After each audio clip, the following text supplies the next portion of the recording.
untuk perjuangan dakwah, perjuangan pembebasan itu dimulai dari membaca Iqra. Jadi tidak disuruh sholat dulu atau zakat atau apa. Suara Palestina. Assalamualaikum warahmatullahi wabarakatuh.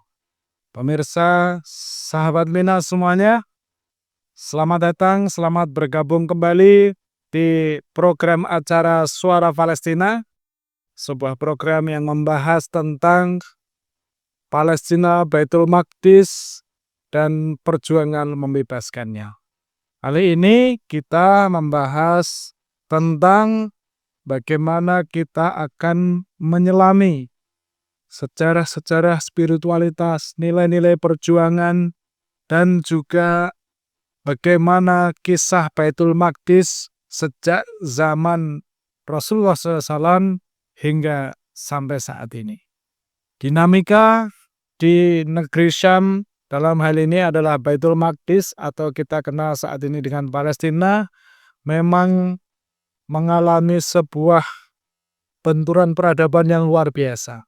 Dan di tempat itu merupakan salah satu tempat yang paling bergolak di dunia. Dalam hal ini di Gaza, di Baitul Maqdis, di Hebron, dan kota-kota lainnya saat ini sedang terjadi pertempuran, peperangan, bahkan aksi genosida yang dilakukan oleh Zionis Israel. Nah, sahabat Mina semuanya, kali ini kita akan membahas tentang bagaimana Baitul Maqdis di era Nabi Muhammad SAW, dalam hal ini di era Makkiyah atau sebelum hijrah. Masih bersama Ustadz kita tercinta, Ustadz Ali Farhan Sani. Assalamualaikum warahmatullahi wabarakatuh. Assalamualaikum warahmatullahi wabarakatuh. Ustadz hari ini kayaknya wajahnya lebih cerah deh. Ya, Pakaiannya juga cerah. alhamdulillah. Secerah hari pembebasan Baitul Maqdis. Masya Allah. Jadi kita harus menanamkan terus nih optimisme Iya, untuk perjuangan pembelaan Baitul Maqdis. harus. Ya. Ustadz kemarin dengar-dengar baru dari luar kota. Iya, Bagaimana kabarnya? alhamdulillah. Mana aja nih, Ustadz?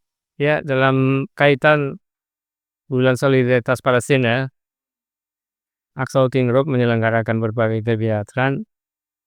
Di antaranya yang saya mendapatkan manah untuk menggawangi gitu ya. Daurah Baitul Maqdis ya, Daurah Al-Quds sebelumnya. Nah, sepekan kemarin saya berkeliling ke Semarang, tempat tinggal jenengan ya.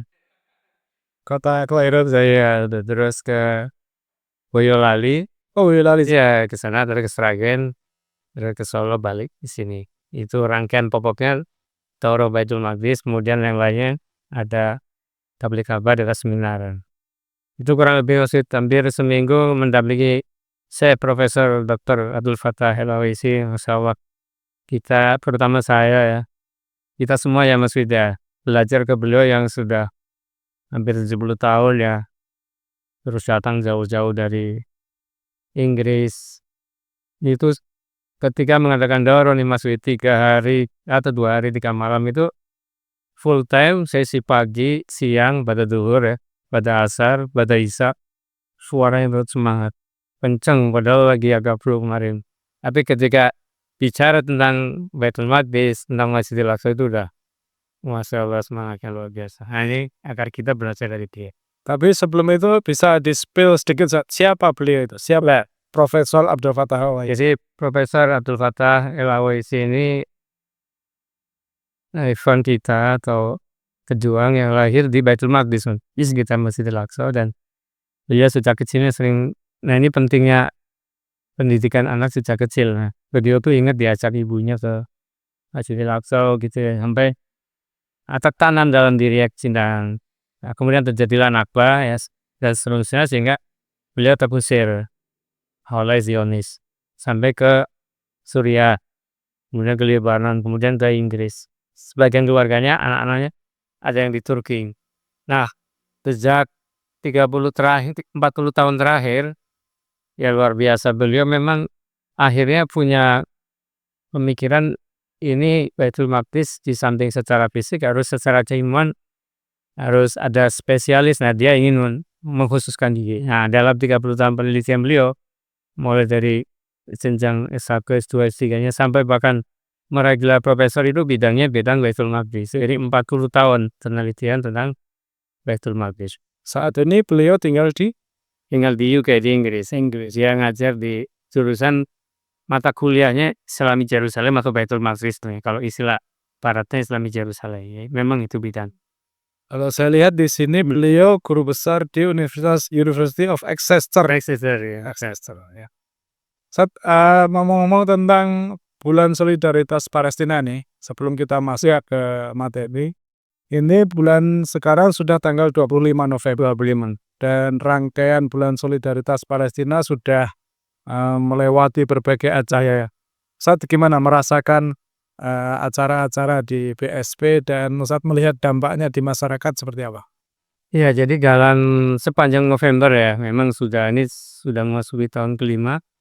Aqsa Working Group menyelenggarakan bulan solidaritas Palestina. Artinya sepanjang 1 bulan, ya harusnya sepanjang setahun, tapi untuk penguatan sepanjang bulan November itu menyelenggarakan berbagai kegiatan, mulai dari yang sifatnya fisik ya, seperti aksi lompat, pengibaran bendera, kemudian yang sifatnya keilmuan seperti seminar, talkshow, dan daurah.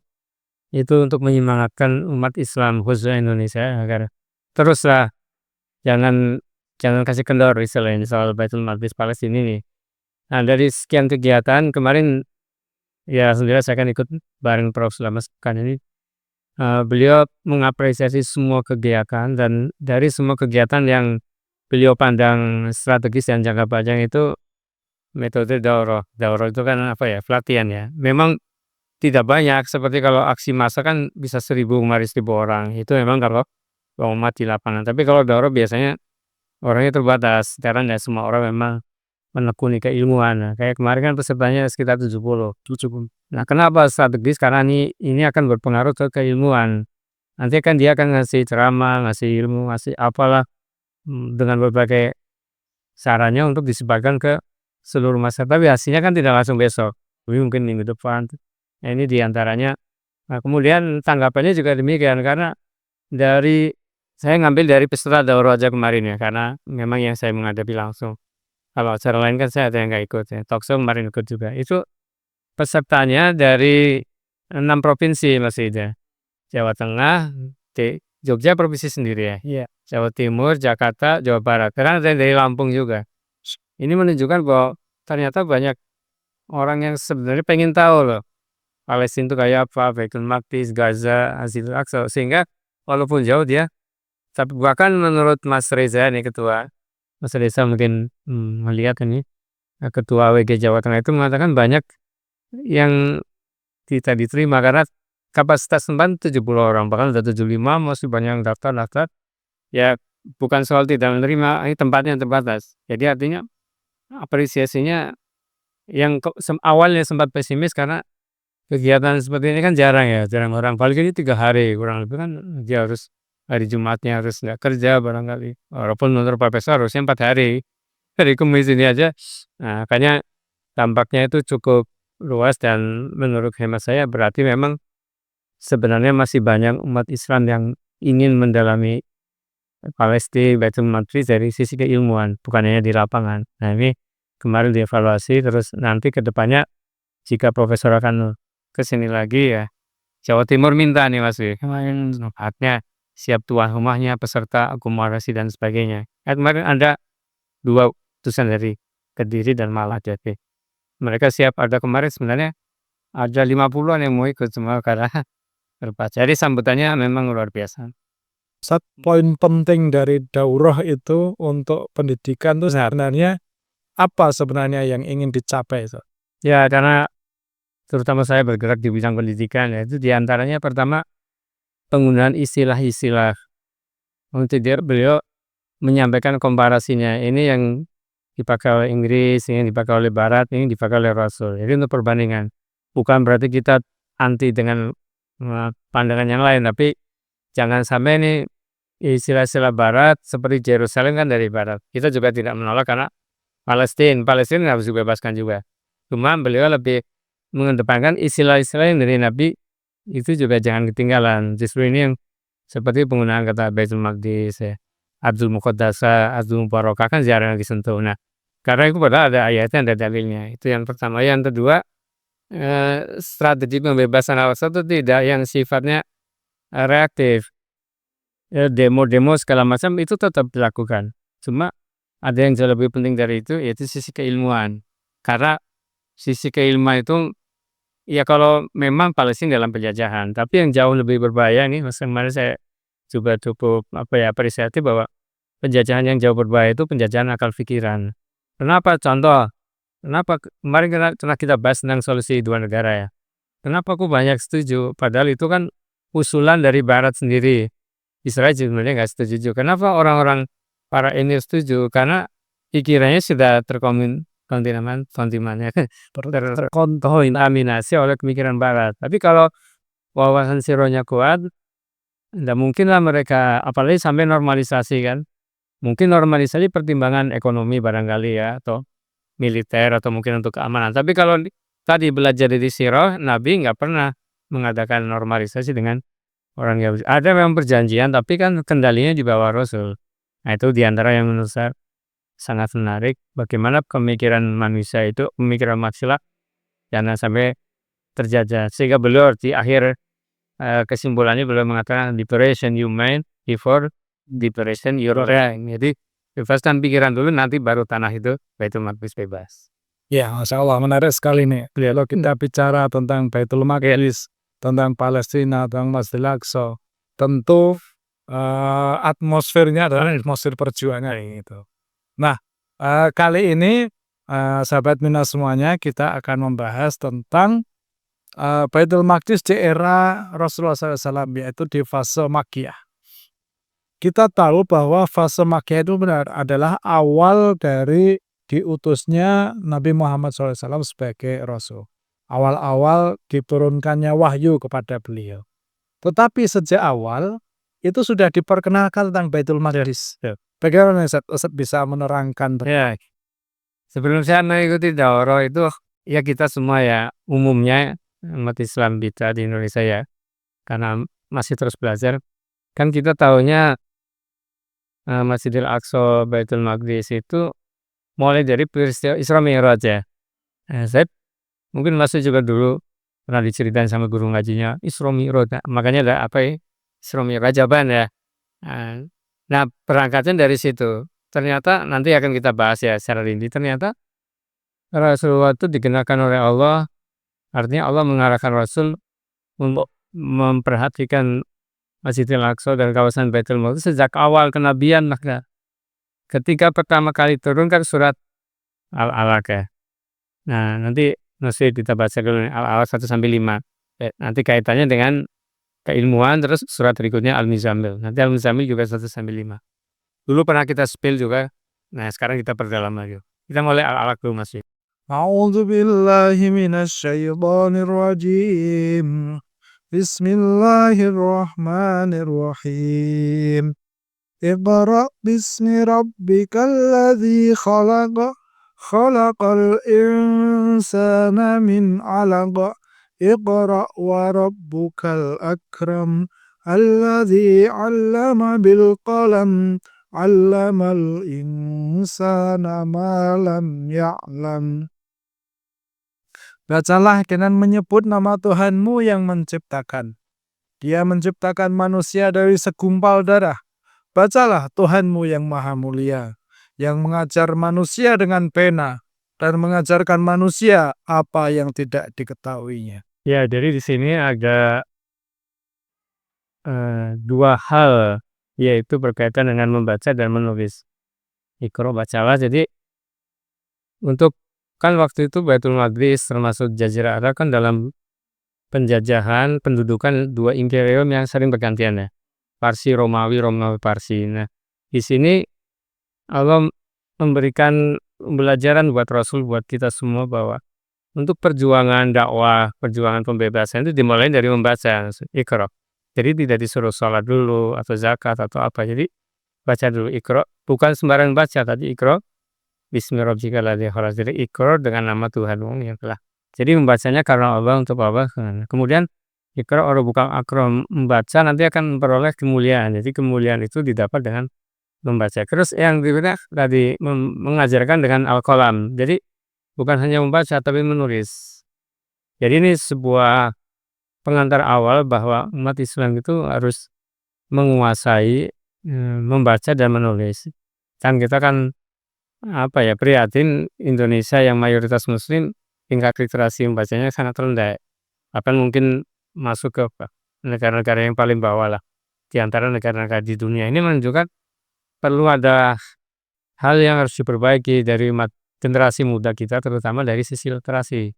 Jadi ini, setelah membaca berdakwah, beliau kan Rasul karena baru pertama kali bertemu malaikat Jibril yang itu menampakkan wajah aslinya sih, yang sayapnya menutupi seluruh ufuk barat dan timur. Kan bagaimana manusia tidak kaget ya? Kan waktu itu belum diangkat jadi Rasul. Waktu dipeluk saking begitu pulang saking takutnya, gemeter, akhirnya Zamilan ya Khadijah kan selimuti api ya Khadijah.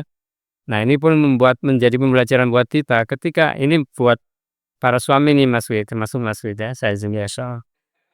Jadi kalau ada hal-hal yang sifatnya mengkhawatirkan, jadi larinya jangan kemana-mana ke istri. Nanti Khadijah itu akan menyelimuti, menenangkan bahwa karena takut ada seorang yang datang ya Khadijah mengingatkan enggak engkau ini orang yang berbudi baik selama ini diamanah, engkau akan jadi nabi, itu petunjuk Allah emang. Nah di sinilah kemudian turun surat berikutnya nanti dibaca ya, Al-Muzammil dan Al-Mudatsir, atau ada yang menyebut Al-Mudatsir, Al-Muzammil, ada juga sebelumnya Al-Falan. Tapi kita lead ke spill di surat Al-Muzammil. Al-Muzammil ayat 1 sampai 3 aja dulu. Sampai 3. A'udzu billahi minasy syaithanir rajim. Bismillahirrahmanirrahim. Ya ayyuhal muzammil qumil laila illa qalila nisfahu awin qus minhu qalila ya.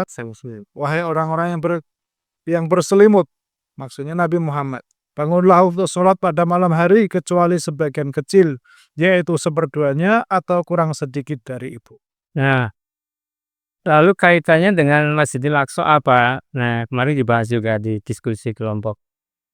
Jadi ini kan sebelum perintah sholat fardu kan nanti pada waktu Isra Mi'raj ya, turunlah perintah sholat. Nah sebelum itu tahun 12 kurang lebih kenabian. Nah di awal itu setelah tadi suruh membaca menulis, apa perintah yang berikutnya turun, yaitu qumil laila illa qalila, yaitu sholat qiyamul lail atau sholat tahajud. Jadi sholat tahajud ini adalah kewajiban sholat yang menjadi wajib sebelum sholat fardu. Nanti setelah sholat fardu pada waktu Isra Mi'raj, qiyamul lail jadi sunnah. Tapi karena sudah 10 tahun lebih dikerjakan, ya nggak mau meninggalkan, kan udah terbiasa. Jadi tetap, jadi ini menunjukkan bahwa sholat tahajud itu sholat yang paling utama setelah sholat fardu. Nah pertanyaannya, sholat kan pasti ada kiblatnya. Kalau nggak ada kiblatnya, yang satu ke sana, yang satu ke sini. Nah kiblatnya kemana?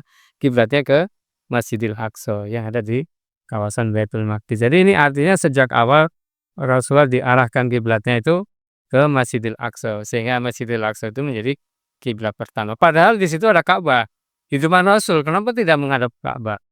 Secara pembelajaran atau ibrahnya, karena memang waktu itu Ka'bah banyak patung-patung berhala-berhala, jadi untuk jangan ke situ dulu deh sebelum pembersihan berhala-berhala. Tapi yang kedua, bahwa kiblatnya itu ke Masjidil Aqsa, sehingga kalau di Mekah itu Rasul, kalau ini kita gambarkan sebagai Ka'bah, Rasul tuh kadang di sebelah sini, jadi menghadap ke Masjidil Aqsa sekaligus terlihat Ka'bahnya.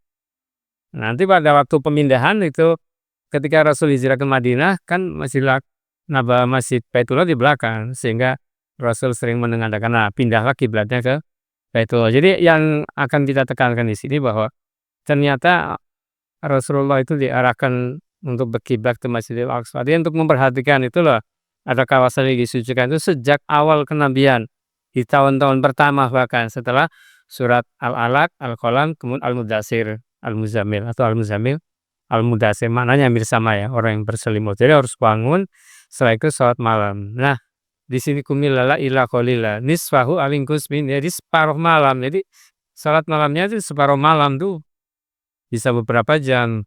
Minta waktu. Nah, kalau kita minta dikurangi lagi, mau minta kurang berapa menit lagi, 1 menit salat malam. Nah, makanya kemarin beliau menyimpulkan itu di Mina juga ada beritanya bahwa pembebasan Al-Aqsa itu tidak lepas dari sholat malam.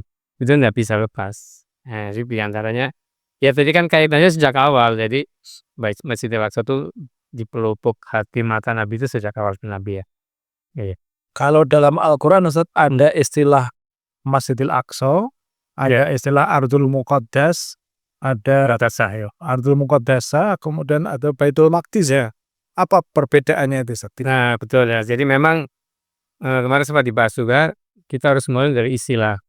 Seperti kalau nyusun skripsi makalah kan istilah-istilah dulu nih pengertiannya biar nanti selesai. Yang pertama, istilah Masjidil Aqsa Allah sendiri yang menyebut, surat Al-Isra 1 ya. Itu Masjidil Haram, Masjidil Aqsa itu nggak bisa diubah. Jadi akhirnya pengertian Masjidil Aqsa adalah tempat yang seluas 14,4 hektar di orang sebutnya sekarang Yerusalem. Nah, itulah Masjidil Aqsa. Baik yang kubah kuning maupun yang kubah biru itu semuanya satu komplek Masjidil Aqsa. Kalau dulu orang ya karena tadi medianya dikuasai oleh Barat menyebutkan kalau yang kubah kuning itu Masjidil Aqsa, yang ini padahal semuanya ya kubah Sara itu bagian dari Masjidil Aqsa. Al-Qibli, Al-Marwani semuanya bagian dari Masjidil Aqsa. Dan pondasinya itu sudah dibangun sejak Nabi Adam alaihissalam. Ini menunjukkan bahwa Masjidil Aqsa itu sejak zaman Nabi Adam. Nah, Nabi Ibrahim meninggikan. Nah, itu Masjidil Aqsa-nya. Nah, yang kedua Al-Quds kita ya. Jadi Masjidil Aqsa itu berada di kota Al-Quds.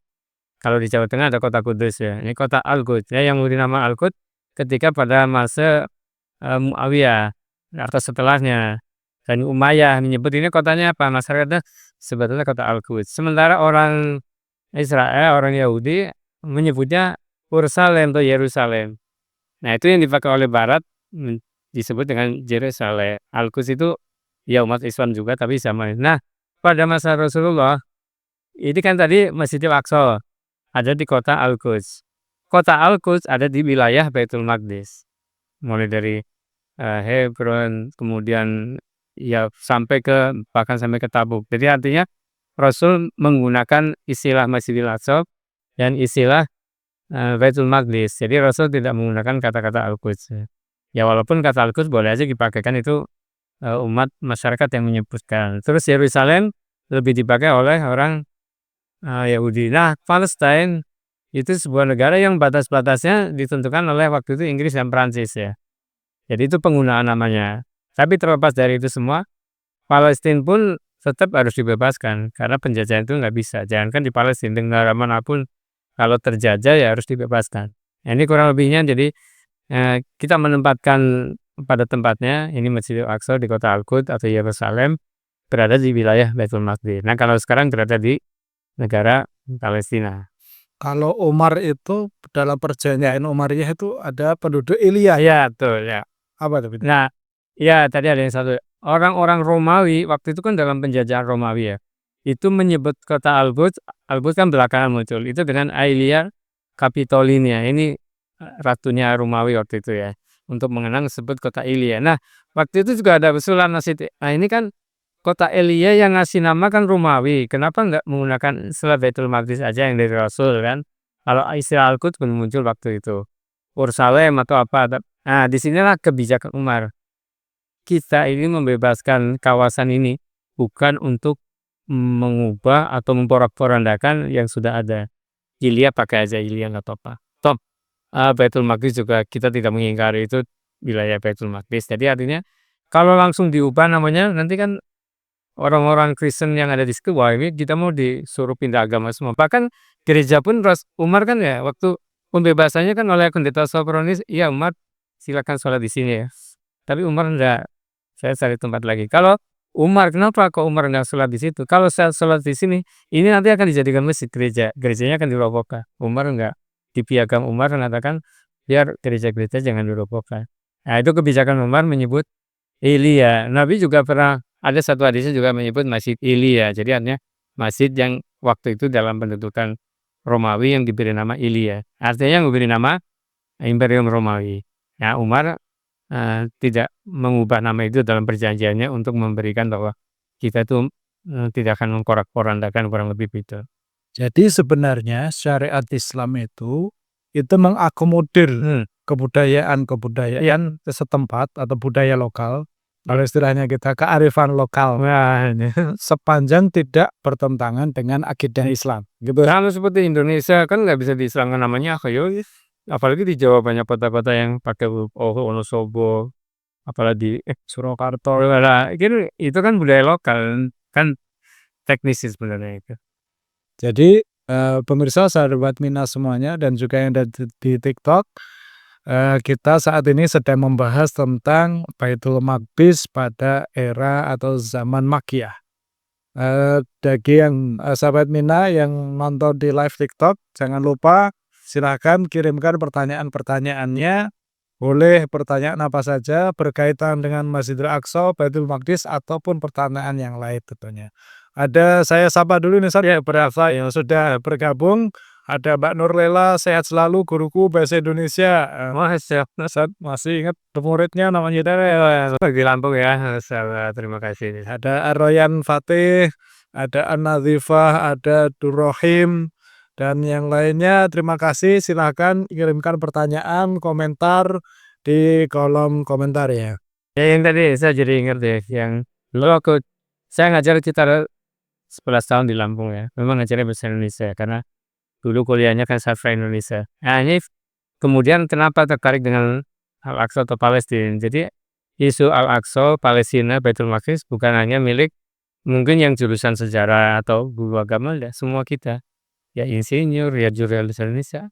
Jurusan apapun kalian, kita semua tetaplah peduli kepada pembebasan Al-Aqsa dan Baitul Maqdis. Ya itu masih happening. Ada pertanyaan dari An-Nazifah. Dulu sebelum zaman Salahuddin Al-Ayyubi, apakah Palestina pernah dijajah, Ustaz? Sebelum zaman Salahuddin. Oh ya, jadi kawasan Palestina, nah inilah apa ya, orang-orang bangsa-bangsa di dunia itu, ada kurang lebih 13 bangsa di dunia yang menguasai dunia itu, dia menguasai Palestina atau menguasai Baitul Maqdis. Kenapa? Karena ada istilah, siapa yang menguasai kawasan penuh berkah itu, dia akan menguasai dunia. Pada zaman Rasul atau sebelumnya sampai zaman Rasul itu Palestina berada di bawah pendudukan Parsi, Romawi bergantian. Sebelum zaman Nabi Isa ke belakang sana itu masa mulai sejak zaman Nabi Ibrahim katakanlah ya, itu dalam penguasaan Babilonia, Asyuria. Ya pokoknya semua bangsa-bangsa yang berpengaruh di dunia pasti dia menguasai Palestina. Nah tadi ya artinya masa pendudukan dibebaskan pada masa Umar bin Khattab dan milik Islam sampai ke Muawiyah, Umayyah, Bani Umayyah, Bani Abbasiyah. Nah pada masa antara Umayyah Abbasiyah inilah dalam penjajahan salib. Tadi pada zaman Salahuddin Ayyubi itu Palestina, Masjidil Aqsa dalam penjajahan tentara salibis. Itu langsung dari Paus pertama yang mengatakan siapa yang pengen di surga segala macam, ayo kita puasai Palestina. Kemudian dibebaskan oleh Salahuddin Ayyubi. Selanjutnya dilanjutkan pada masa Turki Utsmani, khilafah Turki Utsmani sampai tahun 24 runtuh dijajah oleh Inggris yang di dalamnya adalah Zionis Yahudi. Jadi itu secara global. Kalau secara rincinya tentu ya bisa belajar atau baca sirah apa perjuangan. Terima kasih. Ya. Kembali ke materi. Berarti Allah ini ingin menghubungkan antara Makkah Ya. dengan bumi Syam, dalam hal ini adalah Baitul Maqdis. Bagaimana cara Allah menghubungkan ini? Kan tentu Allah menurunkan wahyu kepada Nabi Muhammad SAW. Surat-surat apa saja, Ustaz? Selain tadi Al-Muzammil, terus kemudian Al-Mudaththir, apakah ada ayat yang lain yang secara eksplisit menunjukkan tentang Masjidil Aqsa dan Baitul Maqdis? Ya, baik. Tentu yang paling masyhur surat Al-Isra ya. Nanti ada surat-surat yang lain. Yang paling besar surat Al-Isra. Ayat pertama boleh dibaca Nasidah. Kanati. Ya, a'udzubillahi minasyaitonirrajim. Bismillahirrahmanirrahim. Subhanalladzi asra bi 'abdihi lailam minal masjidil haram ilal masjidil aqsa alladzi barakna haulahu linuriyahu min ayatina innahu huwas sami'ul basir. Maha suci Allah yang telah menjalankan hambanya Nabi Muhammad pada malam hari dari Masjidil Haram ke Masjidil Aqsa. Dan kami telah berkahi sekelilingnya agar kami perlihatkan kepadanya sebagian tanda-tanda kebesaran kami. Sesungguhnya dia maha mendengar lagi maha melihat. Nah, inilah ayat yang menghubungkan antara Masjidil Haram dan Masjidil Aqsa. Antara Makkah sama Makkah, Al-Qudus, antara Baitullah dan Baitul Maqdis. Itu lebih pas ya. Jadi artinya memang dua-duanya sangat mulia, Masjidil Haram dan Masjidil Aqsa. Ini menunjukkan bahwa perhatian kita terhadap Masjidil Aqsa itu harus setara dengan Masjidil Haram juga. Karena Masjidil Haram orang pada haji umroh tiap tahun, tiap bulan. Sementara Masjidil Aqsa sepi, terjajah. Ini kan menunjukkan ada satu kemuliaan yang kita tinggalkan, yaitu Masjidil Aqsa. Kemudian yang kedua, bagi Allah kan mudah aja, Rasul dari Mekah kan langsung ke langit bisa.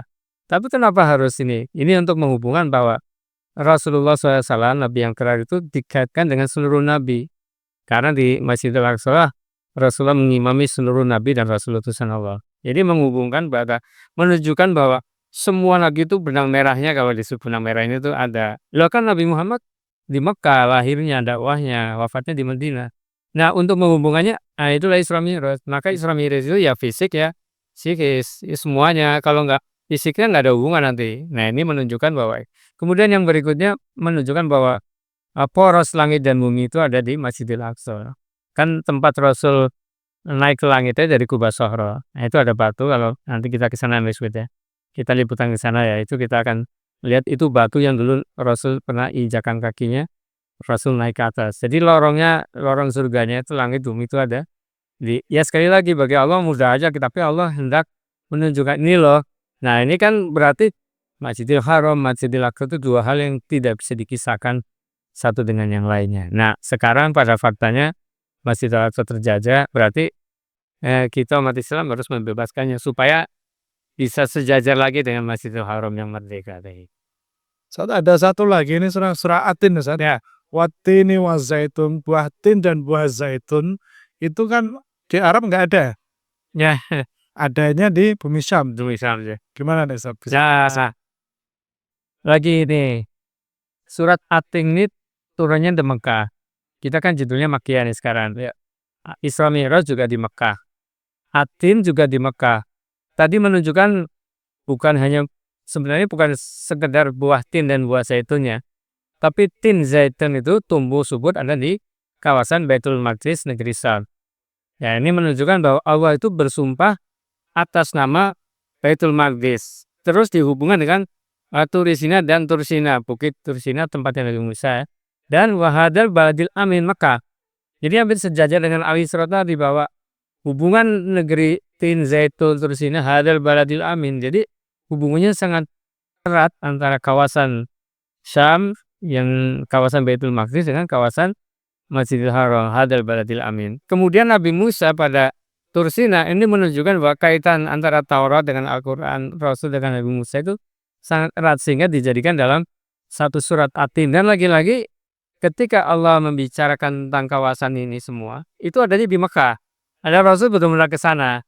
Nah, ini menunjukkan bahwa Adanya di Palestina. ya di Palestina. Ini menunjukkan bahwa Rasul sejak awal memang seperti tadi sholat kiblatnya ke sana. Ini Atin, ternyata memang hikmahnya Allah itu hendak menghubungkan Rasul dengan para nabi-nabi yang ada di Palestina, ada di Baitul Maqdis. Dan kemudian wahadal balaqat khalaqnal insana fi ahsani taqwim. Manusia itu akan jadi mulia kalau dikaitkan dengan di atas, kalau dia peduli terhadap Baitul Maqdis. Kemudian apa tadi lanjutnya, laqad khalaqnal insana fi ahsani summa radadnahu asfala safilin. Kemudian akan diturunkan derajatnya serendah-rendahnya kalau dia merendahkan Baitul Maqdis. Nah, sekarang kawasan Baitul Maqdis Palestina sedang terjajah, sedang diinjak-injak. Itu berarti harga diri umat Islam sedang diinjak-injak. Jadi harus kita perjuangannya dengan apa? illal ladzina amanu wa amilus solihati falahum ajrun ghairun. Dengan iman dan amal soleh. Iman itu keyakinan lah. Yakin nggak kita akan membebaskan Masjidil Aqsa? Gimana Mas Wid, yakin ya? Nah, kalau umat Islam nggak yakin gimana mau? Sebab jangankan Masjidil Aqsa, orang dagang aja harus punya keyakinan. Orang bilang loh, pembebasan nggak yakinnya nggak akan menang. Nah, makanya kita menjadi orang yakin. Kemudian yang kedua, wa amilus soleh, dan beramal soleh. Amal soleh itu kan semua kegiatan yang mengarah ke Masjidil Aqsa. Apa itu? Kelihatannya sepele, misalnya buat kaos ada gambar Baitul Maqdis. Nah, itu kan jadi orang baca itu amal soleh menggugah orang. Apalagi kalau sampai ke seminar, diskusi, ya mas segala macam. Jadi illal ladzina amanu wa amilus falahum ajrun ghairu mamnun, itu akan mendapatkan pahala. Ajrun itu pahala dunia dan akhirat. Dunia dapat, akhiratnya dapat. Lalu kamu juga dibuka batu, apa kamu nggak percaya lagi? Apa yang kamu dustakan lagi? Ini keyakinan kepada Allah. Nah, nanti pembebasannya apa? Alaihissallahu. Ya, karena nanti urusan itu hakimnya Allah. Nanti Allah yang menentukan. Kewajiban kita amanu wa amilus soleh. Ini karena dikaitkan dengan ayat yang pertama, kedua, dan ketiga tadi. Di surat At-Tin. Jadi sebenarnya perjuangan suatu bangsa atau perjuangan untuk bisa membebaskan dari penindasan dan penjajahan tidak hanya sekedar kecanggihan teknologi militer, tapi ada iman, ada kekuatan, keteguhan hati di situ, Ustaz. Dan itu dilandasi dengan pondasi spiritual yang kuat. Betul ya. Gimana Ustaz menjelaskan ini? Seperti ketika kita sudah membicarakan Nabi Daud dulu ya. Sudah. Nah, mungkin kita ulang dikit ya.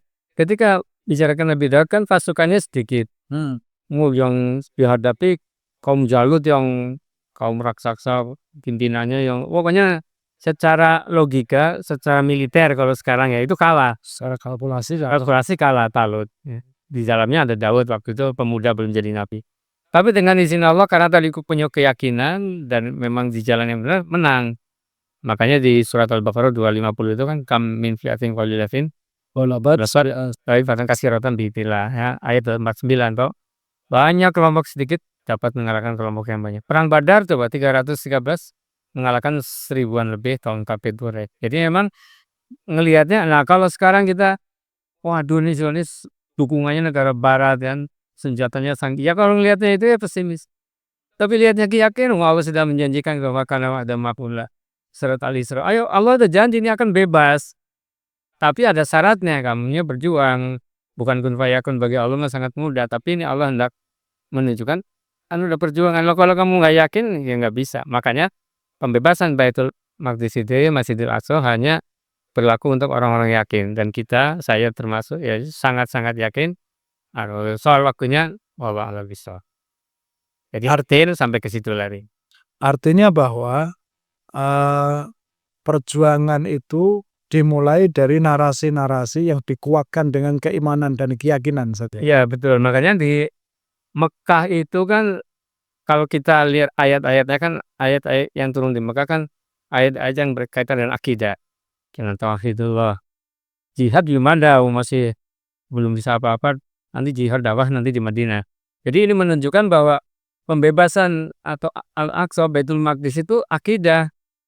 Karena sepanjang 13 tahun di Mekah itu akidah. Nah, di dalamnya yang tadi surat-surat yang ada itu menunjukkan bahwa pembebasan Masjidil Aqsa dan Baitul Maqdis adalah panggilan akidah.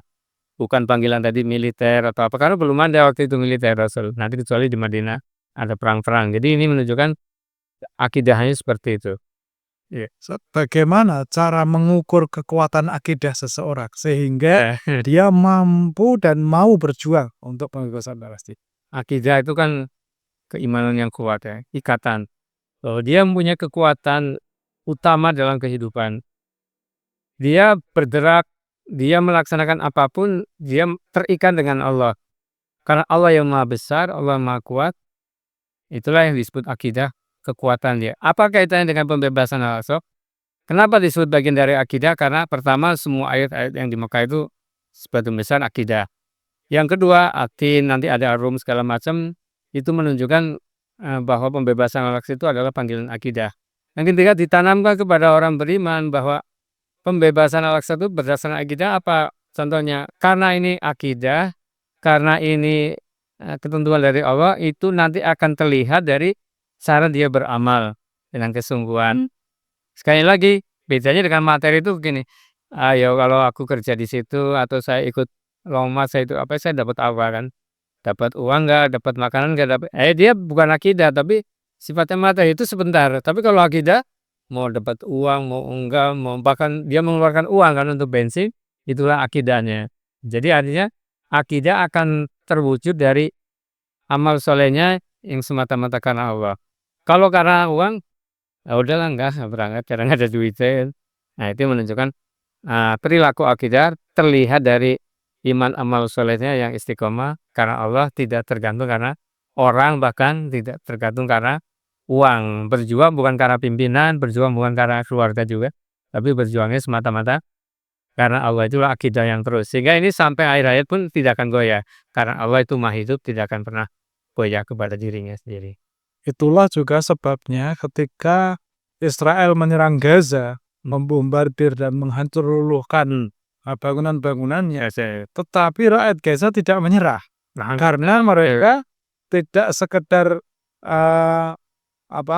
perjuangan dengan motif-motif duniawi, tetapi mereka memang memiliki pondasi akidah yang kuat, sehingga apapun keadaannya mereka akan tetap dengan semangat pantang menyerah itu gitu. Ya, nah kalau saya pernah membaca sebuah kurva gini, generasi Zionis, kalau Israel kan nama Nabi ya, jadi Zionis kita sebut aja. Zionis itu makin ke sini generasinya kira-kira makin berani apa makin takut nih? Makin takut. Yo, tentaranya banyakin disersi kan. Jadi generasinya makin sini makin takut, makin lemah, makin pengecut. Tapi generasi para pejuang yang ada di Palestina, tepi barat, di Gaza, kira-kira generasinya makin takut atau makin semangat?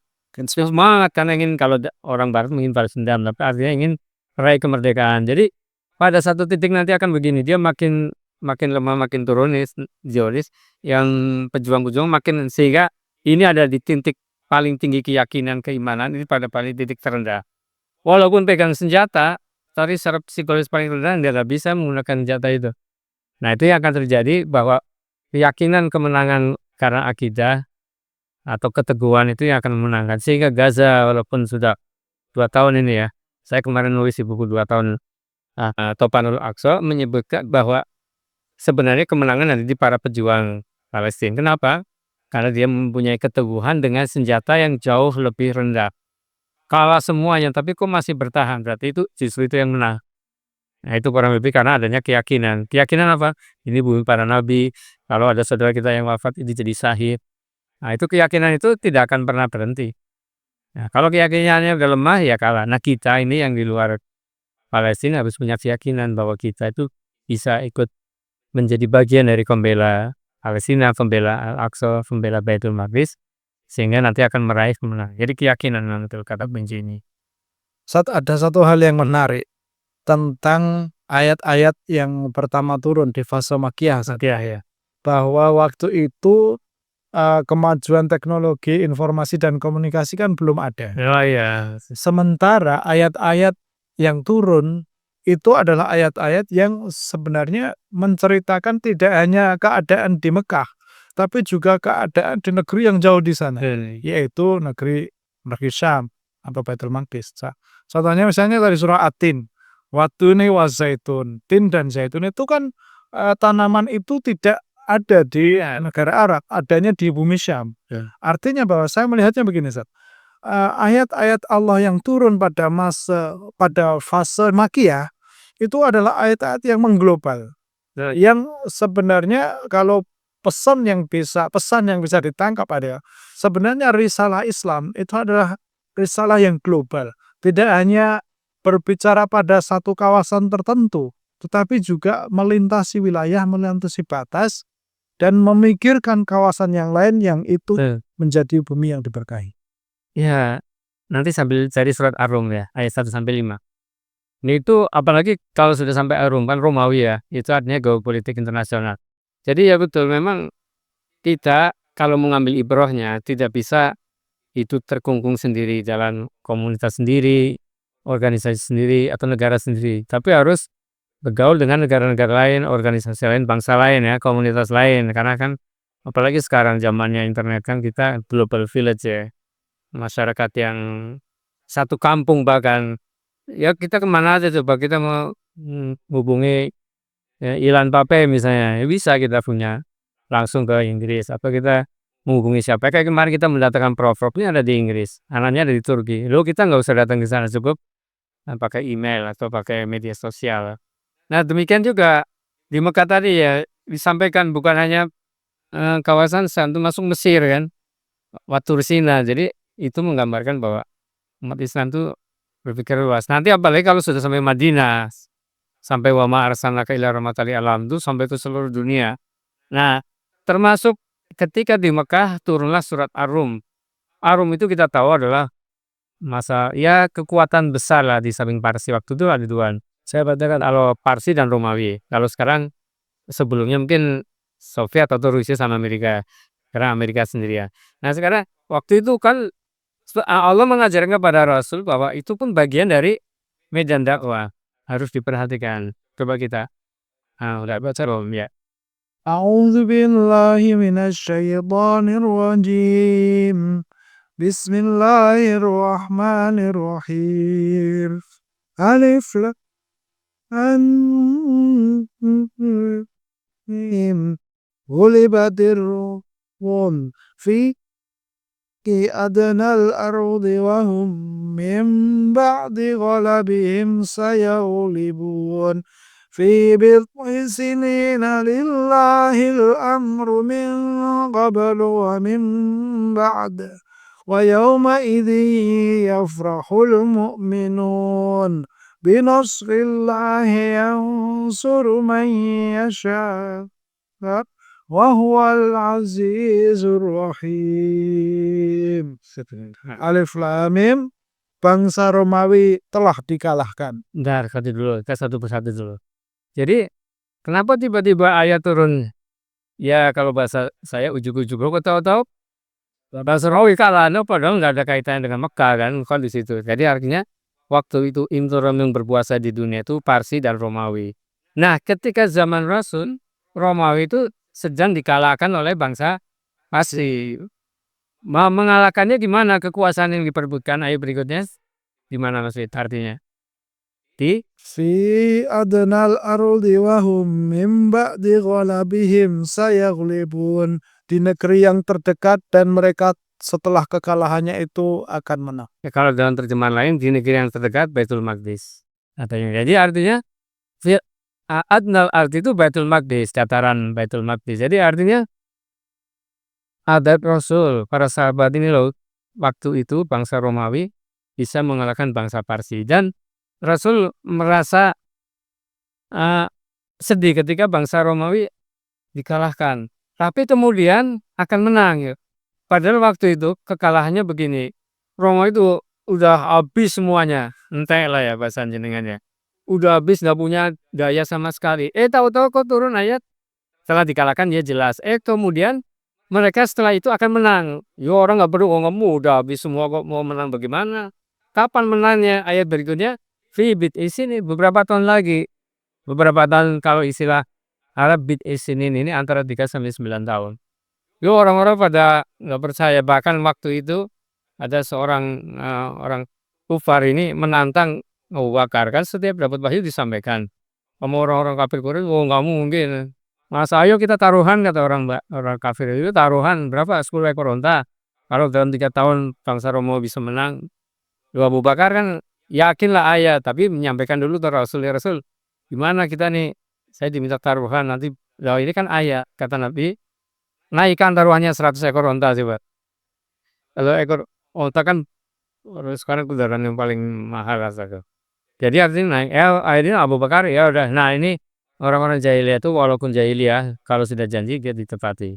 Walaupun dia mungkin sudah meninggal nanti anaknya harus menepati. Nah, apa yang terjadi kemudian sekitar 3 sampai 9 tahun di masa itulah ketika Rasul kemudian hijrah ke Madinah, bangsa Romawi akhirnya dapat mengalahkan bangsa Parsi. Nah, bibit di sini tadi orang Abu Bakar tanya oleh Rasul, kan dulu udah pernah ini janji. Waktu itu belum ada larangan ya untuk bertaruh, nanti ada larangannya. Akhirnya ambil tuh. Udah diambil tuh 100 ekor unta. Setelah diambil Rasul gimana? Sedekahkan. Ini menunjukkan bahwa keyakinan tadi, karena ini ayat, dua para sahabat Abu Bakar ini Masya Allah, karena ayat ya yakin. Nah ini ayat surat Ar-Rum ini, kalau menurut saya ini wawasan geopolitik para sahabat diajarkan oleh Rasul bahwa geopolitik bukan artinya politik praktis, artinya satu negara akan terkait dengan negara yang lain. Terus Parsi, kenapa ada kecenderungan ke Parsi, ke Romawi? Karena Romawi kan kalau ditarik ke atasnya Kristen Nasrani lah ya. Kalau Parsi itu penyembah berhala, penyembah api, sehingga Rasul cenderungnya ke ini dibanding tadi. Makanya pada masa Heraklius kan Rasul kirim surat. Walaupun sebenarnya Heraklius itu secara prinsip menerima Islam sebenarnya, walaupun akhirnya karena ya dia kan gengsi terhadap stafnya, terhadap bawahannya, akhirnya belum juga taslim. Nah ini dari sinilah surat Ar-Rum ini menunjukkan bahwa adanya wawasan internasional kalau sekarang diajarkan kepada Rasul dan para sahabat, dan lagi-lagi Abu Bakar. Tadi yang sedikit lagi yang terlewat tadi, ketika Isra Mi'raj sama juga ditanya Abu Bakar sama Abu Jahal, sudah ngeledekin nabimu, suruh ngangkat kaki saat ngangkat serta bayi nggak bisa, gimana mau terbang. Ngomong ke Abu Bakar tuh, nabimu tuh ngomong gini pernah. Dia ngomong, Abu Bakar ngomong apa Muhammad? Katanya habis Isra Mi'raj tadi malam terus ke langit lagi. Siapa yang bilang? Muhammad. Akhirnya Abu Bakar mengatakan, jangankan lebih dari itu pun saya percaya, kata Abu Bakar. Oh jangan langit ketujuh, langit berapapun. Kalau yang bicara Nabi, percaya. Sejak itulah Nabi bergelar As-Siddiq, orang yang paling membenarkan. Jadi gelar Abu Bakar As-Siddiq itu gelar yang disematkan berkaitan dengan Masjidil Aqsa, Isra Mi'raj. Termasuk yang tadi kan. Iya, artinya bahwa pembebasan Baitul Maqdis itu terlebih dulu diawali dengan isyarat-isyarat spiritual. Ketika Rasulullah SAW Isra Mi'raj, itu kan sebenarnya isyarat spiritual bahwa pembebasan tempat itu, dalam hal ini Baitul Maqdis atau Masjidil Aqsa, memang itu menjadi sesuatu yang harus diperjuangkan sejak awal saja. Iya, karena secara spiritual, kemudian dua secara perjuangan tadi, dukungan bahwa itu tidak bisa lepas antara Rasul dengan semua nabi-nabi yang lain. Nah, Rasul kan mengimami di situ, menunjukkan bahwa Rasul itu memimpin seluruh nabi-nabi yang lain. Ini menunjukkan bahwa kepemimpinan setelah Rasulullah wafat berikutnya sampai sekarang, kepemimpinan khilafah alamin haji nubuwah itu harus memimpin pembebasan Masjidil Aqsa.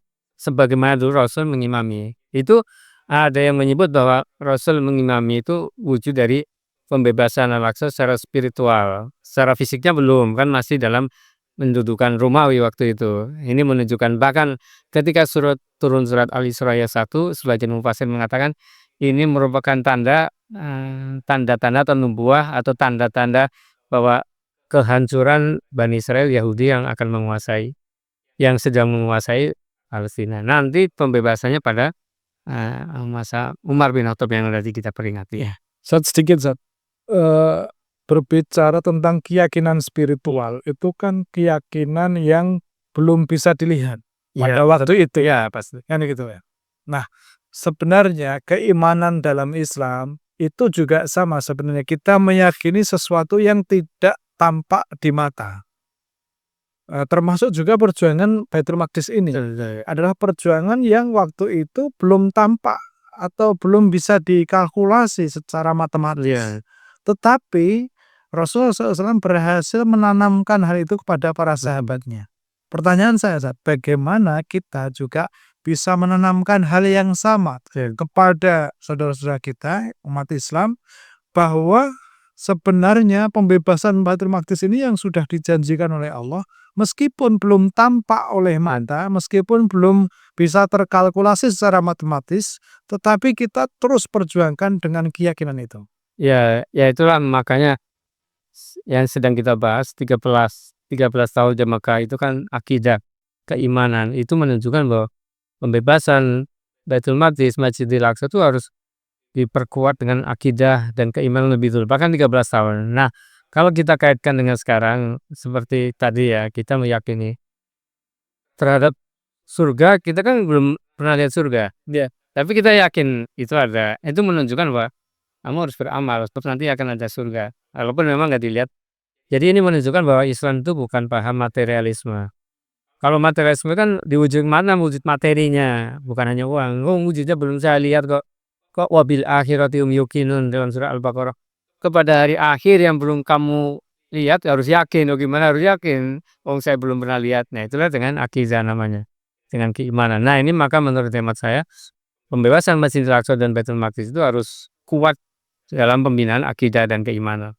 Bukan sekedar cerita, bukan kalau sudah lihat sekarang kondisi kekuatan Zionis ya akan pesimis, tapi lihatnya keimanan, keyakinan seperti tadi kita jelaskan sama Rasul tuh masih dalam menurut Romawi, apakah keyakinan, keimanan bahkan pada masa nanti pada pekan depan insya Allah pada fase Madinah itu lebih hebat lagi sampai kepada fisik, militer ya. Ini kan baru tahap ma'rifi kan, pengetahuan, wawasan, keimanan, akidah. Jadi dari situ berangkatnya. Ya kalau sekarang ya saya misalnya, wah gimana ngadepin Zionis kayaknya nggak main nih. Karena ngelihatnya materi, dia tentaranya sekian. Nah tapi kalau kita lihatnya kita, oh sudah terbukti 2 tahun Tufanul Aqsa, itu terbukti menang tuh. Sebenarnya kan karena senjatanya jauh lebih canggih mereka, tapi pasukan pejuang Muslim, pejuang Palestina menghadapi seluruh negara Barat bahkan karena Zionis itu didukung oleh Amerika, Inggris, Prancis. Tapi doirinya kan blok sebentar habis sebenarnya. Tapi kenapa? Nah, karena menurut hemat saya karena ada keyakinan para pejuang Palestina apalagi jalur Gaza yang penuh dengan para penghafal Quran. Nah, insya Allah itu kata kuncinya ada di situ. Kita yakin dengan akidah bukan dengan materi. Terasa Ustaz, kita sudah hampir 1 jam nih. Ya, bagi rekan-rekan semuanya, sahabat Mina semuanya, nggak terasa ya kita sudah berada di penghujung acara, kita sudah mau selesai. Terima kasih kepada Umi Elis, Bang Luki, kemudian beberapa yang lain nih. Terima kasih atas sendrosnya dan jangan lupa untuk terus semangat berjuang untuk pembebasan Masjidil Aqsa dan Palestina. Sebagai ungkapan terakhir, sebagai kesimpulan nih, apa yang bisa kita berikan kepada sahabat Mina semuanya dalam ketika kita mengambil pelajaran dari Baitul Maqdis di masa Makkiyah di masa awal-awal. Ya, mungkin saya simpulkan 3 poin ya. Ya bisa lebih dari itu ya. Ini secara global. Yang pertama bahwa pembinaan akidah Rasul para sahabat selama 13 tahun di Mekah itu sangat intensif. Belum ada kewajiban sholat berjamaah, bahkan sholat fardu pun nanti pada Isra Mi'raj. Belum apalagi kewajiban berperang nanti. Jadi menunjukkan bahwa pembenahan akidah, keimanan dalam sekarang kita pembebasan Al-Aqsa dan Baitul Maqdis dan Palestina itu yang paling awal adalah akidah, keimanan. Jadi materi pembinaan itu harus jadi akidah, keimanan, keyakinan dengan dalil-dalil ayat hadis. Yang kedua, wawasan kalau istilah sekarangnya barangkali disebut wawasan geopolitik ya. Bahwa Rasul para sahabat sudah dikenalkan itu loh, Tin, Zaitun, negeri Sam itu loh Mesir. Bahkan Arum itu loh bangsa Rum. Bangsa yang menguasai dunia, bukan hanya menguasai Mesir ya. Kalau kita petakan segalanya menguasai Eropa, Afrika, Asia. Jadi artinya wawasannya harus wawasan global. Walaupun ada istilah dulu saya tahun 2000-an pernah belajar ikutin acara di Bandung itu ada istilah think globally, act locally. Harus berpikir yang global, internasional, tapi bertindaknya dengan lokal artinya tetap itu. Nah ini menunjukkan bahwa kita sebagai para pejuang, para pembela Baitul Maqdis itu harus berwawasan internasional, menjalin silaturahim kalau dengan semua kalangan. Karena semua umat yang mengaku diri Muslim pasti dia pro Palestina kalau kita sebut Palestina, atau dia pasti Masjidil Aqsa kan masjidnya dia. Dan yang terakhir, ini yang tidak kalah penting, yang ketiga, bahwa untuk meraih kemerdekaan, pembebasan Masjidil Aqsa, Baitul Maqdis dan Palestina, tidak ada cara lain kecuali dia harus terus-menerus melaksanakan apa yang sudah pernah dikerjakan oleh Rasulullah. Kita kan tinggal mengikuti sampai nanti meraih kemerdekaan dengan penuh optimisme, pantang mundur, jangan sia-siakan waktu, sekecil apapun yang bisa kita kerjakan. Walaupun kelihatan sepele, tadi saya dapat kiriman gantungan kunci ini, tapi gambarnya Baitul Maqdis. Insya Allah gantungan kunci gambar Baitul Maqdis yang kelihatannya sepele, tapi karena dikaitkan dengan yang mulia, insya Allah jadi mulia. Apalagi yang sifatnya lebih besar. Saya kira itu mudah-mudahan kita semua termasuk orang-orang yang menjadi barisan pembela pejuang Baitul Maqdis, Al-Aqsa dan Palestina. Amin ya rabbal alamin. Untuk Mbak Anazifah yang bertanya, besok materinya apa? Insya Allah kita materinya pekan depan adalah Baitul Maqdis di era Nabawiyah. Fase Madani. Di fase Nabawiyah, dia fase Madinah. Ya itu ya. Jazakallah atas ilmunya Ustadz. Sehat selalu dan terus menyuarakan Masjidil Aqsa. Masya Allah. Baik, sahabat Minas semuanya, tanpa terasa kita sudah berada di penghujung acara. Kami ucapkan terima kasih jazakallah khairan pada sahabat Minas semuanya yang menyimak dari awal hingga akhir dan memberikan komentar dan pertanyaannya. Jangan lupa terus kita lakukan aksi nyata, pelihara dan terus gelorakan semangat kita untuk perjuangan pembebasan Masjidil Aqsa. Mudah-mudahan kita semua berada dalam barisan para pejuang pembebas Palestina. Amin ya rabbal alamin. Terima kasih. Bila taufiq wal hidayah. Assalamualaikum warahmatullahi wabarakatuh.